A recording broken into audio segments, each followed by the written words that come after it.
Welcome to Once Upon a Coin, documenting the ongoing history of blockchain and cryptocurrency. And as always, I'm your storyteller, Jason Cassidy.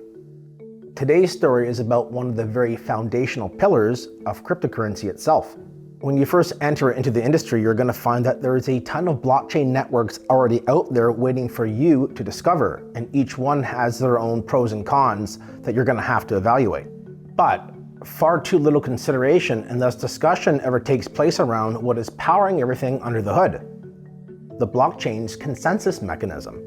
Bitcoin introduced us to cryptocurrency, and it came in the form of proof of work, where miners would have to throw a considerable amount of computational power at the network to help secure it. And in return, the potential to get a full block of Bitcoin as a reward, plus all those juicy transaction fees. However, proof of work isn't the only blockchain consensus mechanism out there. There are many that exist today, but there's really only one that's managed to challenge Bitcoin and all other proof of work blockchains. So let's jump right in and learn about the other big dog out there that's helping secure blockchains across the world. And no real pun intended here, but with the future of crypto looking as bright as it is, there is a heck of a lot at stake here. This is the story of proof of stake.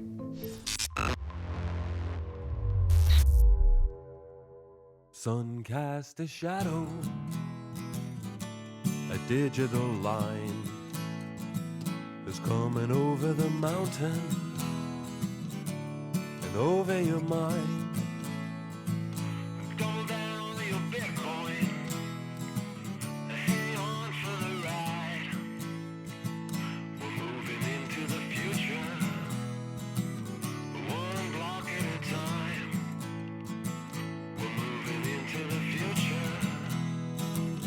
One block at a time. All right, before we go too far into this tale, let's get some things straight here first. Proof of stake is a consensus mechanism that helps validate transactions and produce new blocks on a blockchain network. Unlike proof of work, which requires validators to throw just about as much computational power as they possibly can at the network in the form of hash rate, proof of stake takes a wildly different approach. A lottery-style system is used to select validators, where each user's stake in that currency raises their odds of being selected to go ahead and write the next block. The user that wins the right to form the next block is rewarded with a small bit of the currency. This is the same as proof of work in the sense that the miners are also rewarded when they win the right to form the next block. The process is slightly different, but the end result is the same. The network is secured. For the sake of time, we are not going to be doing a technical deep dive here, but there is some value in going through the basic operational process of how this all works. Why? Because unlike proof of work, with proof of stake, a user that has a non-trivial amount of the currency can get involved in securing the network with almost no technical knowledge required.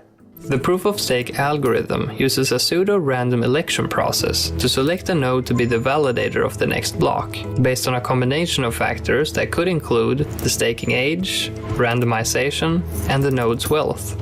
It's good to note that in proof-of-stake systems, blocks are said to be forged rather than mined.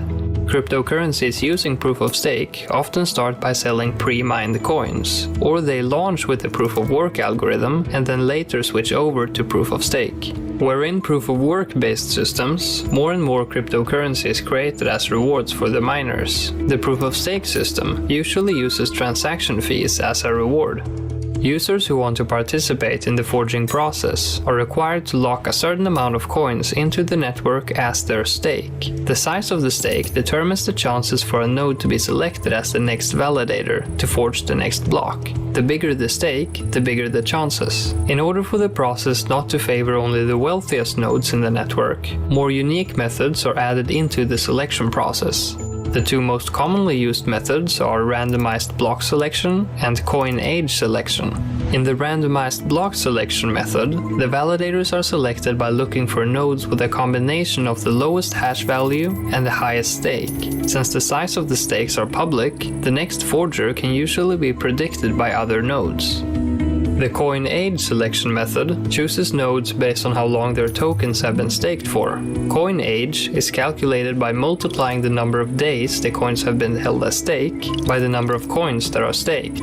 Once a node has forged a block, their coin age is reset to 0, and they must wait a certain period of time to be able to forge another block. This prevents large stake nodes from dominating the blockchain.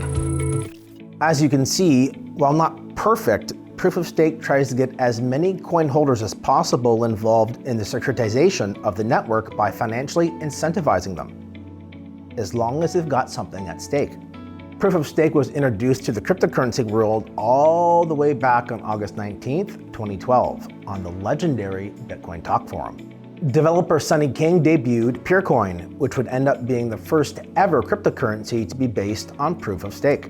Little did anyone know at the time, but Peercoin and Sunny King would become true trailblazers for the industry given where it was going in the years that followed. To be historically accurate here, Peercoin started off as a type of hybrid model. To kick off the network, miners created new coins via proof of work as a more fair distribution than could be achieved by doing a token sale or pre-mine. It eventually fully transitioned to proof of stake later. However, this is an important fact that will come up again in our story. A little over a year after Peercoin was launched, another cryptocurrency hit the scene, and they too decided to use proof of stake. Next, or better known as NXT, made its debut on, yep, you guessed it, the legendary Bitcoin Talk Forum on September 28th, 2013. NXT enjoyed some initial success, just as Peercoin had. So it was becoming clear that there was a niche segment of cryptonauts that were now gravitating towards this type of blockchain offering. As a brief aside, some of the biggest events in crypto history and some of the biggest projects either took place or went down on the legendary Bitcoin Talk Forum. So it really is like the Library of Alexandria when it comes to cryptocurrency. Both the exposure to new projects and the things that I learned there myself on the Bitcoin Talk Forum back in the day completely changed my life. So of course we've got an episode on the topic, and you want to watch it when you're done with this one. 2014 was the year that proof of stake went from a consensus mechanism type of science experiment to a fully fledged alternative to proof of work that just got more popular year after year after year. Jake Wan released the Tendermint white paper, which really began to explore the possibilities that the future held with proof of stake and blockchain. Vitalik Buterin gave us a glimpse into the inner workings of his mind when he published Slasher. Slasher was just basically a backup plan for Ethereum should proof of stake evolve to be a better choice than proof of work. And this, my friends, is called foreshadowing. The heat got cranked up another notch in 2015, and that's because on October 13th, serial crypto entrepreneur Dan Larimer released the BitShares blockchain. BitShares introduced the DPoS, or Delegated Proof of Stake Consensus Mechanism, which became such a hit in crypto that future projects adopted it like Steemit, Lisk, and EOS. By the time the 2010s were coming to a close, it was becoming clear that proof of stake had a very successful decade now under its belt, despite showing up several years after proof of work. It was a heck of a lot easier to understand for the average cryptonaut than proof of work was. So that meant just about anyone that was willing to put in even a modicum of effort could now help in securitizing the network. As someone who was around in the early days of crypto, I can tell you that this was a huge factor that was working in proof of stake's favor. The concept of earning a return on your investment by putting it into, for all intents and purposes, an interest-bearing savings account that you controlled was very appealing to a lot of people. And this should really come as no surprise, as for most people, their only other example of this that they've ever been exposed to was through a traditional bank. So if someone was already involved in crypto at this level, you could probably safely assume they weren't huge fans of banks to start off with. The possibility of earning a passive income within your own digital wallet created massive FOMO within my own fellow cohort of early adopters. As the years went by, I found it much easier to onboard new people into crypto via a proof of stake blockchain. And that's probably because the core concepts were more relatable to them than some Rain Man level conversation about complex math, UTXOs, how the mining industry works, plus another slew of headache-inducing concepts they would have to try and figure out. How much is 4,343 times 1,234? 5359262. He's a genius, right? He's a genius. And yet, despite having all these things going for it, proof of stake had yet to be able to lure away the top echelon of cryptocurrencies over into its playground. And that top echelon was represented by both Bitcoin and Ethereum, both proof-of-work blockchains.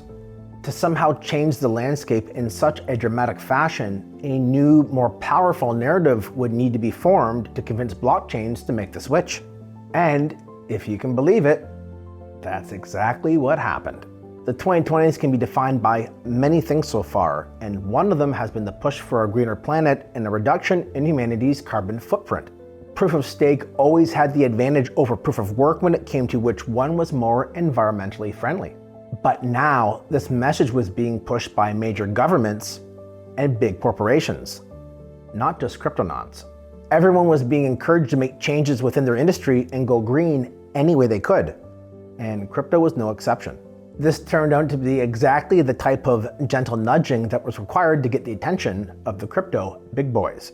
It turned out that it would be Ethereum that shocked the world when they announced Ethereum 2.0. Ethereum 2.0 would usher in a new era of efficiency on the Ethereum blockchain, and it would be completed as a transition in waves. The full transition encapsulated a lot of new things, and the biggest one by far was the move to proof of stake. Phase 0 of the plan came in the form of the Beacon chain upgrade, which took place on October 1st, 2020. It did take quite a while to get things fine-tuned. However, on September 22nd, 2022, Ethereum officially made the transition over to proof of stake. This marked the end of its first historic chapter while simultaneously kicking off a brand new one. And this brings us up to present times, where proof of stake blockchains are actually now competing with proof of work blockchains for user adoption. Some of the very biggest blockchains and coins out there are now firmly entrenched in the proof of stake world. And unless there is a seismic shift in perception, it looks like this trend is continuing to grow in that direction. There are fierce proponents out there for both proof of work and proof of stake blockchains, so the debate over which one is better is unlikely to be settled anytime soon. Some point out that proof of stake is much more energy efficient, while others claim that that trade-off simply isn't worth it if it becomes more centralized due to wealthier holders often having the ability to earn more stakes. And this is often countered by the point that wealthy people can go out there and do the exact same thing. Buy and then deploy more hash rate in a proof of work system, earning more blocks and then in turn more coinage. The final chapters in this intriguing story haven't been written yet. In fact, there's already controversy within the proof of stake community alone. Ultimately, what really matters here is that people have choice, because if we keep innovating, eventually we are going to find a better mousetrap. In the end, the market will always decide, so let's just sit back and let it do its thing. That's for the future. But as far as the past goes, proof of stake has already made an unquestionably profound impact on cryptocurrency and is now an integral part of its history. I hope you enjoyed today's stroll down memory lane. Until next time, have fun and enjoy life, my friends. I'll be back soon with another incredible story to tell you.